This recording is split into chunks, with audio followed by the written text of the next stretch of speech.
Welcome to Revolutionize Your Marketing. This is a weekly show that takes place every Friday at 4 p.m. Central and part of the World of Ability Podcast Network. We have the amazing Mr. John Petro Sr. joining us as always as our host for Revolutionize Your Marketing. John, over to you.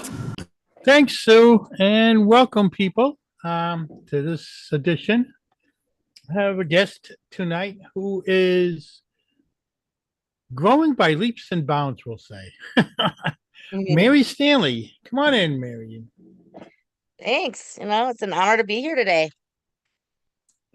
And why don't we start off by let people who don't know who you are, and what you're involved in.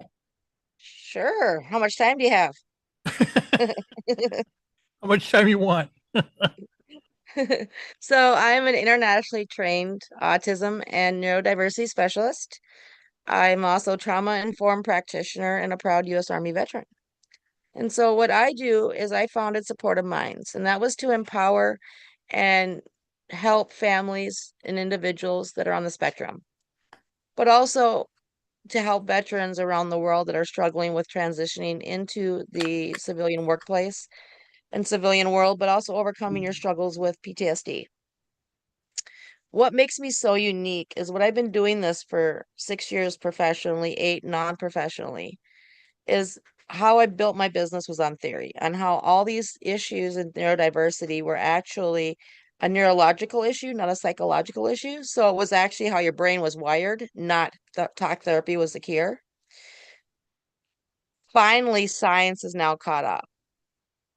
So building the frameworks and doing what I do for my business is all now fact. It is now established. It is all how your brain is wired and how to adjust your wiring. So I can literally say I'm the first and the original to do this. And so what I do is I help break challenges down, overcome those challenges, and give you different techniques and different tools to help readjust your wiring. And in the process, you're transforming lives for yourself, but for your family too. Your kids are calm. They know how to self-regulate instead of meltdowns. They're being able to use a form of language, if it's talk to text or actual verbal communication, to tell you what's wrong. And it's all simple little techniques and strategies that you can do by yourself without, having to go through all these different trainings or all these therapies to send your kids out. Everything I do is all personalized support. It's all done through executive functionings and things like that and sensory support. And it's all through autonomy, which means it's something that works for you and for your family, not something of goals that I wish it was. I'm also working on the 2 different boards. One is the Hope Collection, one is the Golden Rule Society, and it's all about making the world a better place. And now I'm working with the Veterans and Military News Network. I believe I heard before that you are also working on the government level. I am. I'm actually consulting with the state of Minnesota to help redesign our standardized testing to make it more beneficial for kids on the spectrum or kids that struggle, so that they have different options to take the test. So it's not a pass and fail. It's more of, okay, so he can read at this level in his head, but he can't read at this level verbally. It's also, 4 hours of sitting down taking a test doesn't work. So we break it up into smaller things and make it more available for them. I also just partnered with United Way to offer courses and classes for families to overcome some of the things they're struggling with, along with local counties, and helping them train foster parents and law enforcement to understand subtle signs in your face or body movements to know if this person is neurodiverse and having a sensory overload, or if it's a drug-induced deal. Is there any other direction you can spread yourself into? Yes, a few. So one of my goals is eventually to work at the federal level to help change some of the funding allocations and some of that, so families with special needs can get more help with tools we need, sensory toolkits, things that are a little more expensive, And I'm also releasing a book. It'll be a series of books coming out around Christmas time. And it breaks down different aspects of different Mm. issues. Like is sensory issues, another one is food therapies and how to help your kids picky eaters, different aspects of life. And the best part is the way it's with it being a neurological thing, it don't matter if your kid's special or not. The techniques will work regardless. And they work on your husband sometimes too. Don't, don't let my wife hear that.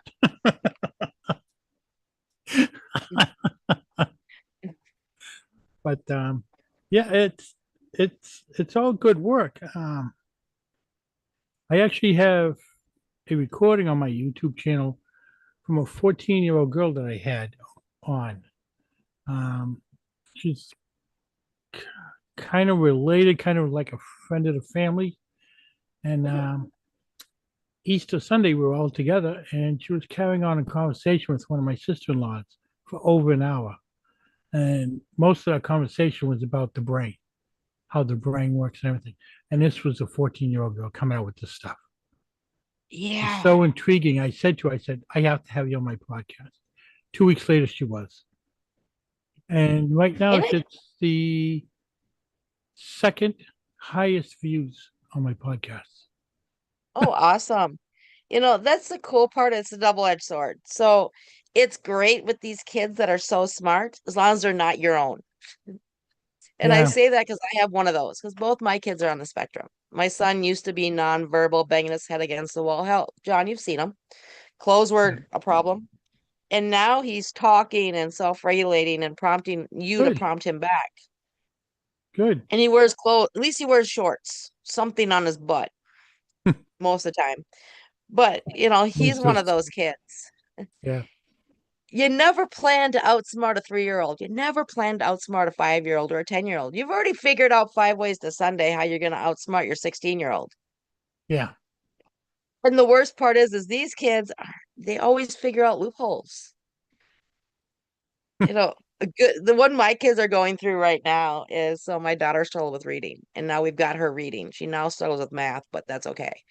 And so when she doesn't want to do something we ask her to do, she goes, well, I'm just going to go read a book instead. Well, what do you do with that? Not much. Do you yell at her? No, go pick up your room, or go ahead and read a book. I mean, it's that double-edged sword. Yeah. The other day she's on her computer at 2 in the morning because she couldn't sleep, and she's doing a reading game. Do you yell at her for being on the computer at 2 in the morning, or do you congratulate her for independently learning how to read? Yeah. Kind of stuck in the middle there. So, so I'm very Yeah. good about facing and just walking away. Normally, you see me in hoodies, and the reason I wear a lot of hoodies is cover my face. Okay. I don't know what to do here. Exactly. I don't, you Yeah. start laughing when you should be yelling at them, and you Yeah. don't want them to see that because you give them an inch, they take a mile. Oh yeah. That that they do. Um, been through that. But And that's the cool thing though, with all this new research coming out, it's so beneficial. It's about parents stop worrying about 20 years from now. It's about looking right now in the moment. First and foremost, creating that safe space for them at home and just spending time sitting with them and being with them in a room somewhere. You don't have to talk to them. Just being there is a good start, and just letting them be.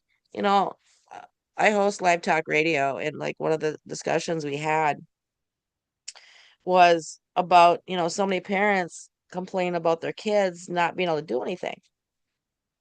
And when you stop to think about it, well, how much of that is sort of your fault? Because you dress them, you give them clothes, you've cut up their food, you don't teach them to be independent and allow them to do it, even though it takes them longer. It's just quicker, it's easier to do it yourself, or yeah. you worry about, okay, their clothes are inside out. or, they're backwards, they don't match, or, it's like, does it really matter? Celebrate the wins. They are dressed. There's no longer a disclaimer across your screen saying, watch out for naked kids. Just ignore it. It's just a bad sensory day. That used to be on my tagline.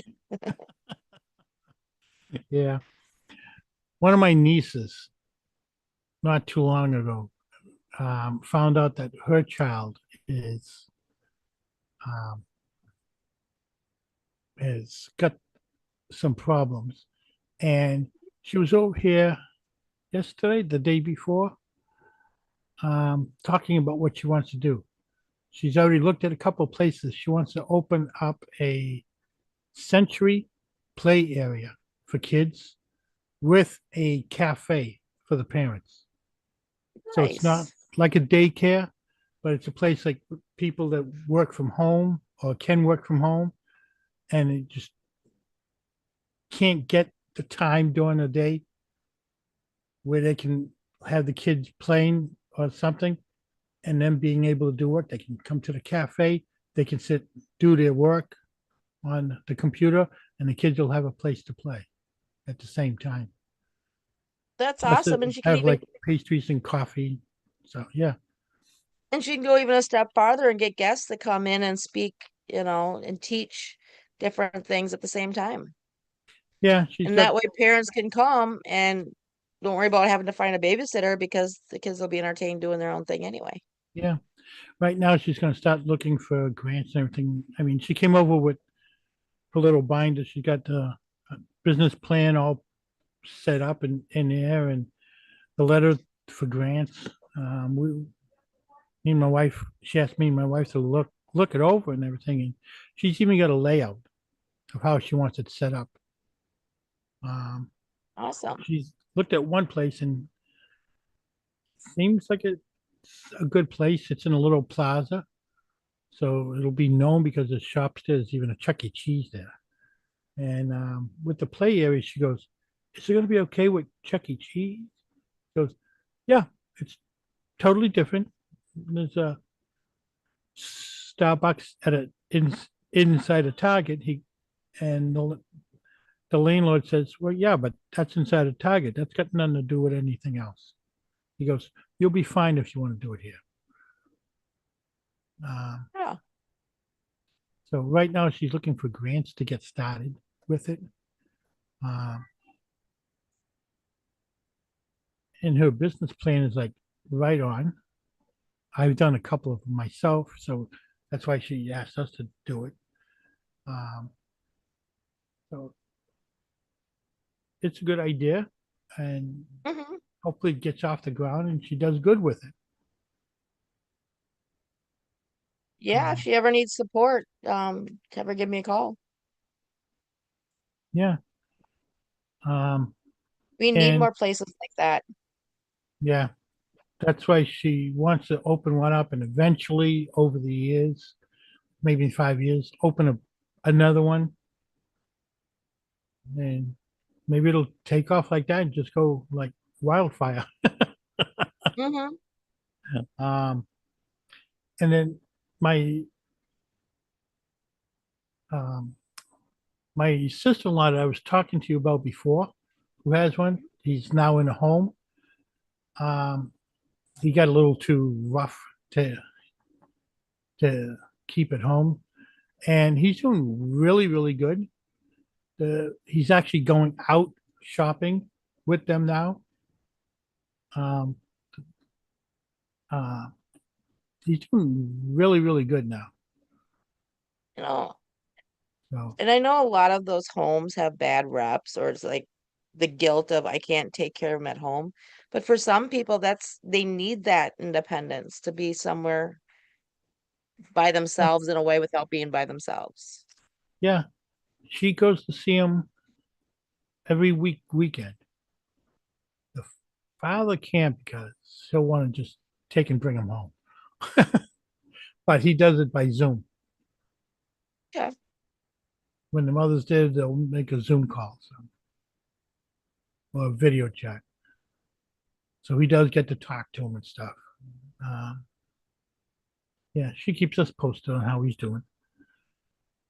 Well, as long as he's happy, it's all that matters. And if he's excelling and, and that's the thing is you got to look at what's best for them, not what's best for us. Yeah.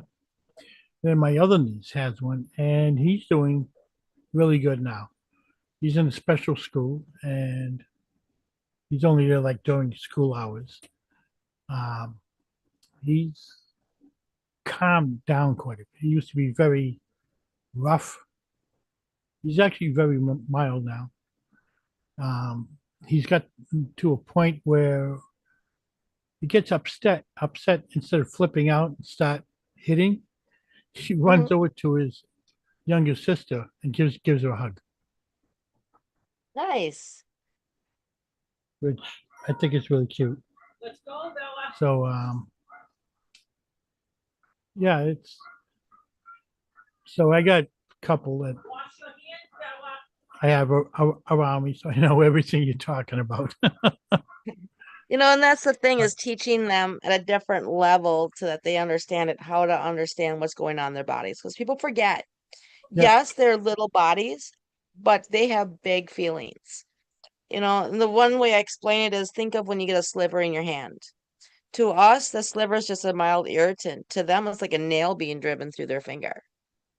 And understanding it that way makes people to understand that better because when they hyper feel, they feel things at an insane level and it drives them crazy. Their anger is Mhm. rage. They don't, it just explodes. Yeah. And so you got to teach them regulation and teach them, all right, when your mind starts doing this, when your body starts doing this, when your face starts feeling like this, stop and take a breath or jump up and down or whatever technique works.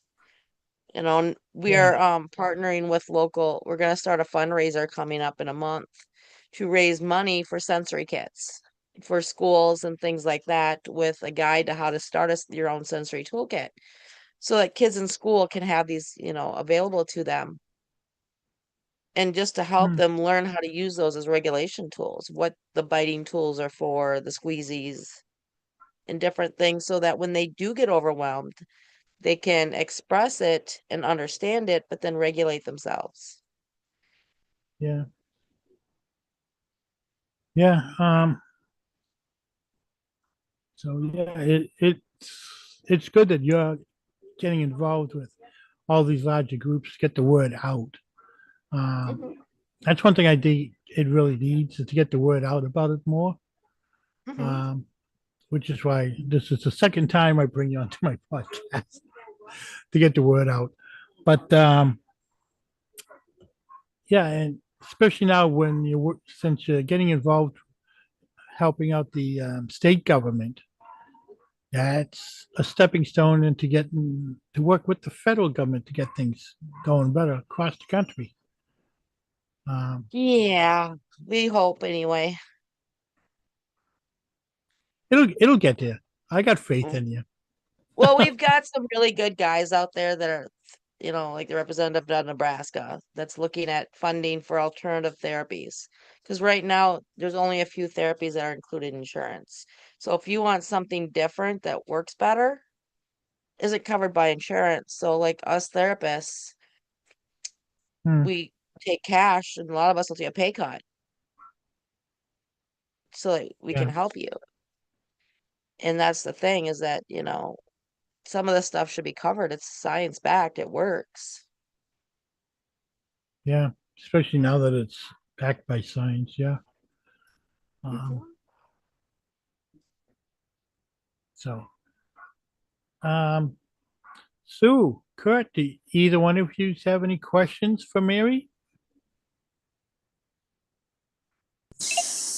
Not this time, actually. This has been amazing. You guys are awesome. We're just bringing it out and letting people know what's going on and where they can get help, kind of thing. But yeah, it's something that has to be that people would have to actually research until more people get to put the word out about it, like us. Well, Um, and that's the thing. It's going to take some time because it's yeah, going against conspiracy theories. It's going against the standard norm. because, for the longest time it was a psychological issue. Now it's neurological. We have the MRIs, the CAT scans that can show you exactly if they're autistic or not. Where in the brain are their challenges? Where in the brain are their gifts? And we can Okay. pinpoint and target treatments based on that alone. And Yeah. we're switching over more to an autonomy type of goal system instead of what does makes your life easier as a parent. And so, actually a lot of the therapies that we use or used to use the status norm, when you're forcing that child to mask, to bury, to deal with it and survive, and only to survive and follow scripts and do everything because you're told to do it, that front part of your brain actually starts to die down and it actually shrinks.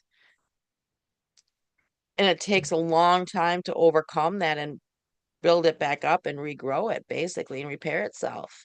And you're basically breaking down a child to get them to be what you deem as normal. And that's the one thing I want parents to understand. When you go to these therapy centers, you go to these places, make sure that those goals are specific, achievable, but also centered for your child. It's not something that the therapist thinks they need to do. It's not something that it needs to happen. It's not about complacency, it's about growth and adaptation. Well, they may take 10 years to get to where they need to be. They will get there. It's just allowing them the progress to grow and creating that safe space at home first and foremost. We have a saying in our house, indoor voice, outdoor voice. Yeah. So Yeah. when they get frustrated, they get upset, they come with their outdoor voice. They tell me off. And it's unfiltered. All right. So now you told me this. That's great. You used your outdoor voice. Flip it around. I want your indoor voice. Tell it to me again with your indoor voice. Yeah. And then they'll re-say the whole thing in a polite manner. Because for the first, I want them to get things out first and then come back and tell it to me the right way. Yep. My wife does the same thing with the daycare kids. They get too loud. No, use your indoor voice. Hmm. And then they Exactly. turn around and you can usually understand them better too when they use their inside voice. Hmm. But yeah, But with kids, when they feel so strongly or they're so overwhelmed with feelings and emotions, it's easier to let them just vent it out. It's like when you're in a fight with your spouse, you just blow it out. Then you come back. So letting them just vent it out helps them regulate and calm down in a constructive manner. And then they can come back and make sense of what they're trying to tell you. yeah. We have that. We have problems with our 13-year-old. If she's trying to talk to somebody and somebody else butts in, she loses it, gets upset, starts crying, and then just walks off to her room. Hmm. Stays by herself, then she comes back maybe half hour to an hour, and she's perfectly fine. But we don't quite know what's going on there yet, but eventually we'll figure it out and piece it together. Hmm. It sounds like with her getting overwhelmed because someone interrupts what she's saying is she's got a busy mind. And so if she doesn't get it out, Oh, she forgets it. yeah, maybe. And she's got that patience level. Yeah, that is like paper thin. Yeah. So, and that's just because a lot of patience has to do with the brain, how the brain's wired. So when the brain speeds up and moves fast, like my daughter will tell you, her brain's busy today. It's just, and she needs a break. Learning to stop, take a minute and breathe helps her redirect it and help her slow down and actually increase patience. Yeah. It's the easier way than military training. You know, you always joke, if you want patience, join the army. Our motto is hurry up and wait. Hurry up and wait. I've heard that many times. But That's right. yeah, it's just with her too. She's got we adopted her after we had her in foster care. She was my nephew's little girl, and she ended up getting taken away because the mother was stupid. She figured if she went in to the hospital and said that she needed psychiatric help, that she could get the help for the kid. Instead, it backfired, and they came to the daycare one day and actually took her right out of the daycare in front of other kids, which was wrong. And of course, they did it at 5 o'clock when the office was closing. But we got her back the next day under foster care. But that was enough to traumatize her a little bit. Yeah. And And her real parents are still kind of involved. The mother more than the father is. But the problem is with the mother, she'll make plans to do something with her, and then last minute cancel them. cancel. And yet she sees her with spending all this time with her roommates' kids, taking them Yeah. places, and not her. So she's dealing with a lot of emotions from that too. Yeah, then with that, the first and foremost is just building that safe space for her and to understand, no matter what, you're safe here. Yeah. And one of the things that people don't understand is that with trauma, especially severe trauma and things like that, it actually doesn't just rewire the brain, it actually rewires the brain stem itself. And that's where your signal is for your fight or flight response. And so her brain is always running in that fight or flight stage, and teaching her how to learn how to just shut it down a little bit and redirect it will help a lot. But in order for that to happen, she's got to feel safe and secure. And it sounds like her bedroom's her security spot. If Yeah. she goes there, resets, and then comes back, that's perfect. So she's already a step ahead with all that. It's just getting her to slow that response down. And there's some meditations that I can send you that'll help her with that. Okay. Yeah. That'd be good. If she does them. It's kinda like, literally I don't just need that. listening to them. Yeah. She's kind of like, I don't need that stuff. I don't need that stuff. I'm fine. Yeah. No, you're not. But to hers, it is because she doesn't, and that's the thing with a lot of us veterans. We're fine till we're not. You know, we don't realize a lot of times where we're struggling until we have the complete and total breakdown. And Yeah. that's what people need to understand is, we can be out for years and be fine. And finally, there's that one little thing that breaks the camel's back. Or you can only mask and bury it for so long. And she's had to learn to be tough because you Yeah. don't know what's going to happen from day to day. Her predictability or safety has been gone without a warning. Yeah. Like the other day, So she got mad at us and just went walking out the door, wandered off somewhere, don't know where, but she came back probably in about 15, 20 minutes, hmm and she was fine. hmm And And she it's just just walked off. building And, that, yeah, building that background where that boundary where go if you need to go, but you need to tell us you're going. And build, but it's, helping her rebuild stability and what it looks like for her, what she needs. And that's talking to her, and helping her figure it out. Sensory yeah, journals, toolkits, stuff like that is all important for that. she's more talkative with my older daughter than she is with us. But that's probably pretty much any kid. Yeah, They're more likely to talk to the older siblings than their parents. that's right. But that's just Even, because they don't, you connect at a different level with siblings than you do with your parents. yeah, You're just worried about being judged. yeah. That's just adjusting some of the words you use will help change that with her. With them, it's like between the two of them, it could be one side or the other side. They could be at each other's throats. They could be all hugs. Welcome to the world of siblings. Yeah, yeah. And but there was something else I wanted to bring up, and I can't think of what it was. Um, you do a TV show too, you said, right? We are launching a TV show coming up this fall. Well, it got extended out a little bit, but we are taking our radio show and turning it into TV channel on Roku, Amazon, and Fire. Nice. You'll have to give me the details on that when it comes Ooh, I out. will.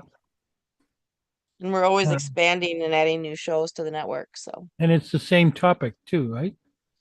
we have different shows for different topics. Uh, So we have travel shows. We have Captain Len Kane does a show, and then I have one show on military and mental health and things like that in the military world, and another one on neurodiversity and autism.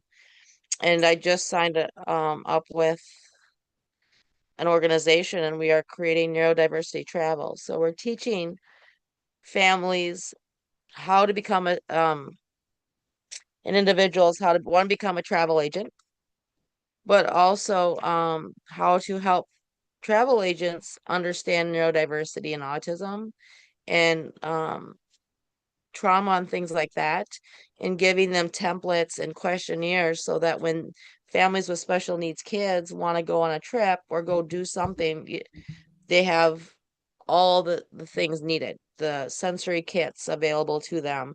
The hotel rooms will be set up so that the lights will be where they need to be.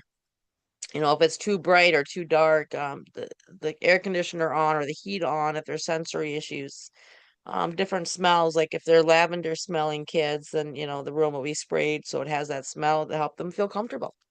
mm, Things like the door locks being up high so that the kids can't escape, yeah, you know. yeah. We have. I know somebody that right now my niece and my son will take her child who's autistic um, for a week or two at a time. Um, my son is actually his. He takes him like on every other weekend for her, but she lost her house. So right now she's living in a hotel. And she took the dog out for a walk one day. The kid get out of the room and he was down in the lobby when she came back in from walking the dog. He could have very easily walked off. That's it, and when you take these trips, letting law enforcement know that so that they do extra patrols Yeah, around the hotel. TSA having a special card that you can hand your TSA worker or the people on the flight to know that that person's special. yeah. That actually happened to us a couple years ago with my son. It was the first trip we ever went on as a family. It's the first time my kids have ever went anywhere. And I had a working engagement with the U.S. Naval Park out of Buffalo, New York, and I took the kids with. It was all about suicide awareness for veterans. And so my son went to sleep. We carried him into the hotel room and he woke up in the middle of the night. Well, he went back to sleep. Well, he got up again about 6 in the morning and I heard the door close. And I freaked out. I couldn't find him. Well, Mm, I had all the pieces in place. So law enforcement, by the time I was off the phone with law enforcement, they were already at the hotel. Hotel was already going through cameras and we couldn't find him. Even the cops couldn't find him, and one cop sat down on the bed and he goes, "This is what my brother used to do." And he pulls the blanket up while my daughter's sleeping and he crawled back into bed and laid down right in between her legs. So when you felt the bed, you just felt her. But when you pull the blanket up, you could see both of them. But yeah, it was the scariest time of my life. yeah. The hotel actually knew about him. So they walked over and they asked him, goes, where are you going? He goes, going home. it wasn't a place he was familiar with. He was by himself. He went to go find his way home. But Yeah. yeah, so And that's the scariest part because they will go look for their way home. yeah, And they'll be so fixated on finding their way home, they're not paying attention to anything around them. yeah. Plus, they don't know the way home. But yeah, it's just a lot of little things that I'm finding out from these kids that I wasn't even aware of. That's it. And I mean, you can hear all kinds of stories and say, yeah, okay. But then when you see it and hear about it firsthand, totally different. Totally different. And Well, that's it. Kids that elope that disappear. They can be perfectly good, not disappear, not stay right where they're supposed to be. yeah, In a matter of seconds, they can disappear. yeah. And they could be down the road and then some in that time period. Oh yeah, for sure. And especially when they're in a lot of times elopement is about them being startled or them seeing something, they're more intrigued by it. Their brains are shut down in that period. It's kind of like a fight or flight. They're just kind of following. So calling them, they're not going to hear you and understand it. Yeah, Like a trance almost sometimes. yeah. So if anybody listening wants to get a hold of you, how can they get a hold of you? You can either give me a call at 507-338-3725 or send me an email at info@autismbehavioralhelp.com. And they can find you on social media. We are all over social media. Our website will be up in a couple days. It's getting redone. Okay. And that's at autismbehavioralhelp.com. Like me, keep it all the same. It's the only way to remember it all. Because, we just launched our X profile on there. We're on TikTok, Instagram, Facebook, Alignable, LinkedIn. Skylar, we're on the new Skylar network, so we are everywhere. Yeah, I'm on Skylar and haven't really done much with it. Too busy on Alignable. It's a lot of work until you get, and that's the one thing that drives me nuts about social media is so much work. It's like spend so much time posting and engaging, and it's like, do you really have time to do other things? Yeah. Looks like I changed the name on my website. It's now Mill City Business Help with one S at the end of business. I messed up. But it makes it unique. I It I I, does. I did that because if I get a client for marketing and they need other help besides what I can help them with, I got plenty of connections on Alignable to connect them to. Yeah. I'm up. I got up over 1,400 connections now. Oh, wow. I got plenty of people I can connect them to. But yeah, if anybody wants to get a hold of me about marketing, my email is millcitymarketingma@gmail.com. You can find me on Alignable, pretty much any social media platform under Mill City Marketing MA. Like I said, my website is millcitybusinesshelp.com.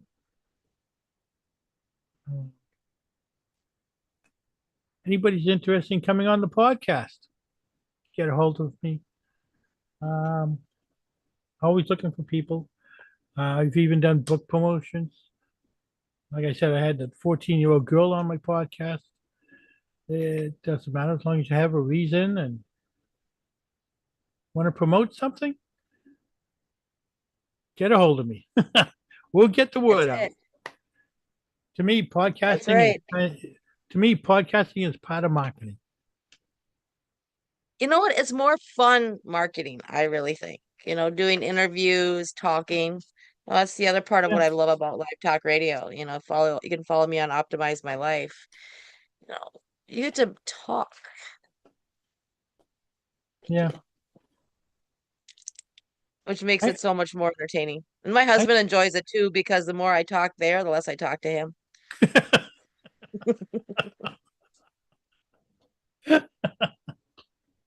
I have to get on your radio show too. Yes, I'm coming. Bringing back Hometown Heroes starting in September. So I'll send you a calendar link. Okay. Will do. We'll keep in touch on that. And I think that will do it for me. Kurt, Sue, yeah, got any questions to throw in here? This has been amazing content. You guys are awesome, and I'm realizing I think we need to connect with Mary as well with all the work that we do with Project Die Hard and our veteran community. And like today, we are just coming back from an adaptive water skiing day, so I think there's a lot of connecting points here. So so glad that you were able to bring Mary in as a guest today. This again is Revolutionize Your Marketing with John Petro Sr., with Mill City Marketing. So be sure to reach out and connect with John and also with his wonderful guest here, Mary Stanley. This is part of the World of Ability Podcast Network, and you can find John here every Friday at 5 o'clock Eastern, 4 o'clock Central for Revolutionize Your Marketing. Thank you so much for being here today, and we look forward to what comes next week. Bye for now. Bye, folks.